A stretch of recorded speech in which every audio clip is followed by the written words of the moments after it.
Hello bachcho, let's read this question. The question says a mark placed on the surface of a sphere is viewed through glass from position directly opposite as shown in the figure.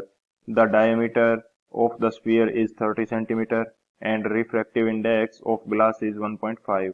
The position of the image is option A at a distance of 60 cm from surface ABC in the direction of incident light.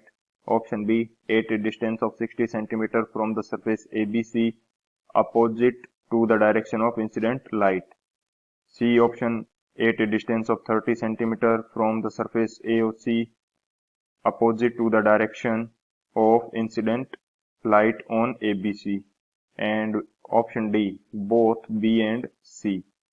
तो इस question के अंदर हमें क्या बोला गया है कि एक फिगर शो किया गया है जिसके अंदर पॉइंट ओ के ऊपर एक मार्क है एंड इसको व्यू किया जा रहा है पॉइंट बी से। तो इसकी इमेज हमें कहाँ दिखाई देगी, तो इसके लिए जो की कंसेप्ट है वो हम लोग देख लेते हैं।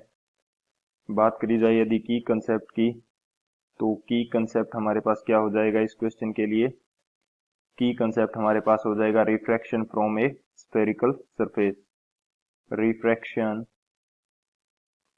Refraction from A spherical surface, यानी कि एक स्फेरिकल सरफेस से जो रिफ्रैक्शन होता है वो किस प्रकार से होगा एंड इसके लिए हमारे पास क्या फॉर्मूला होता है। तो फॉर्मूला इसके लिए हो जाएगा हमारे पास μ2/v minus μ1 by u which is equal to μ2 minus μ1 divided by r। यहाँ पे μ2 क्या है, जिस रिफ्रैक्टिव इंडेक्स के मीडियम के अंदर ये रे ऑफ लाइट जाएगी या जिस मीडियम के अंदर हमारी इमेज फॉर्म होगी उसका रिफ्रैक्टिव इंडेक्स, एंड μ1 हमारा क्या है, जिस मीडियम से रे ऑफ लाइट आ रही है उसका refractive index, and v is the distance of image and u is the distance of object and r is the radius of curvature of that sphere। तो इसकी कंसेप्ट की help से हम लोग इस क्वेश्चन को सोल्व करेंगे। तो बात करते हैं सॉल्यूशन की। तो अब यदि बात करी जाए सॉल्यूशन की, तो ये हमारे पास क्या है, डायग्राम गिवन है। तो बात करता हूं मैं सॉल्यूशन की। तो सॉल्यूशन हमारे पास क्या हो जाएगा, हम फॉर्मूला अप्लाई करते हैं। यहाँ पे फॉर्मूला हमारे पास क्या है, μ2/v minus μ1 by u divided which is equal to μ2 minus μ1 divided by r। तो इसके लिए यदि मैं गिवन कंडीशंस की बात करूं, गिवन कंडीशंस, तो ये मेरे पास जो डिस्टेंस है, ये पॉइंट क्या है मेरे पास, C पॉइंट है। ये क्या है मेरे पास, नीचे वाला जो पॉइंट है ये मेरे पास है C, इसने B छाप दिया है दोनों के अंदर, तो ये मेरे पास क्या है C। तो यदि मैं इसके लिए रेडियस ऑफ कर्वेचर की बात करूं तो ये मेरे पास कितनी हो जाएगी, ये मेरे पास हो जाएगी 30 सेंटीमीटर मेरे को डायमीटर दिया है, तो रेडियस ऑफ कर्वेचर हो जाएगी 15 सेंटीमीटर एंड हम इसको यूज करेंगे माइनस, क्योंकि यहाँ से जो बी पॉइंट है इससे इसको व्यू किया जा रहा है एंड रे ऑफ लाइट कुछ इस तरह से आएगी। तो अपोजिट डायरेक्शन के अंदर, यानी कि इंसिडेंट रे के अपोजिट डायरेक्शन के अंदर मेजरमेंट होगा, तो यहाँ से यहाँ तक ये मेरे पास आर होगी, ये मेरे पास क्या होगी आर। यहाँ से यहाँ तक आर होगी, तो आर की वैल्यू क्या यूज करूंगा, -15 सेंटीमीटर। एंड जो ऑब्जेक्ट की डिस्टेंस है यू, ये हमारे पास कितनी हो जाएगी 30 सेंटीमीटर। 30 सेंटीमीटर एंड इसको भी क्या करेंगे नेगेटिव के अंदर, क्योंकि जो इंसिडेंट रे है इसके अपोजिट डायरेक्शन के अंदर है।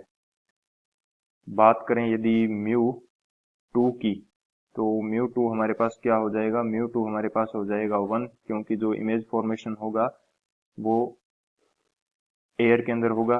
एंड जो μ1 की वैल्यू है ये हमारे पास कितनी हो जाएगी, ये हो जाएगी 1.5, जो कि हमें स्फीयर के लिए दी है। अब यदि वैल्यू पुट करें तो μ2 की वैल्यू है हमारे पास 1 एंड v हमें फाइंड आउट करना है, माइनस μ1 की वैल्यू है हमारे पास 1.5 एंड u की वैल्यू है -30 which is equal to μ2 1 minus 1.5 divided by r की वैल्यू है हमारे पास -15 सेंटीमीटर।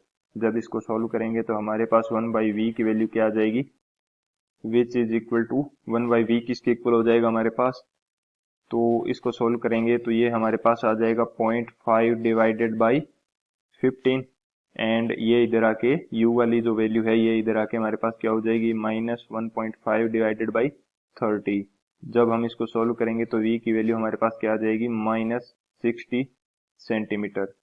माइनस का मीनिंग क्या हुआ, माइनस का मीनिंग ये हुआ कि जो रे ऑफ लाइट इंसिडेंट हो रही है उसके अपोजिट डायरेक्शन में हमारे पास इमेज फॉर्मेशन होगा। तो यहाँ कहीं यदि मैं मान लूँ कि यहाँ कहीं कुछ हमारे पास इमेज बनेगी इंसिडेंट जो लाइट है उसके अपोजिट डायरेक्शन में यहाँ, तो जो हमारी टोटल डिस्टेंस हो जाएगी, ये पॉइंट बी से जो टोटल डिस्टेंस होगी ये हमारे पास कितनी आ जाएगी, ये हमारे पास आ गई 60 सेंटीमीटर। तो अब यदि ऑप्शंस की बात करें तो ऑप्शन हमारे पास कौन सा करेक्ट हो जाएगा, तो जो ऑप्शन ए है उसको पढ़ते हैं, at a distance of 60 centimetre from surface A B C. तो ये पॉइंट हमारे पास क्या था, सी। तो A B C surface in the direction of incident light, ये तो हमारे पास गलत हो गया क्योंकि जो ए बी सी जो डायरेक्शन ऑफ इंसिडेंट लाइट है इसके अपोजिट हमारे पास इमेज फॉर्मेशन हो रहा है। यदि बात करें ऑप्शन बी की, at a distance of 60 centimetre from surface A B C opposite to the direction of incident light, ये हमारे पास करेक्ट हो जाएगा। एंड ऑप्शन सी की बात की जाए यदि, तो at a distance of 30 centimetre from the surface A O C opposite to the direction of incident light on A B C. तो हमारे पास कुछ यहाँ पे इमेज फॉर्मेशन हो रहा था, कुछ यहाँ पे, जिसकी ओ बी की वैल्यू हमारे पास जो इस इमेज की बी से टोटल डिस्टेंस कितनी थी, 60 सेंटीमीटर। एंड हमें पता है कि इसका जो डायमीटर है स्फीयर का ये हमारे पास 30 सेंटीमीटर है। तो इस ओ पॉइंट से डिस्टेंस हमारे पास कितनी बच जाएगी, ये भी 30 सेंटीमीटर बच जाएगी।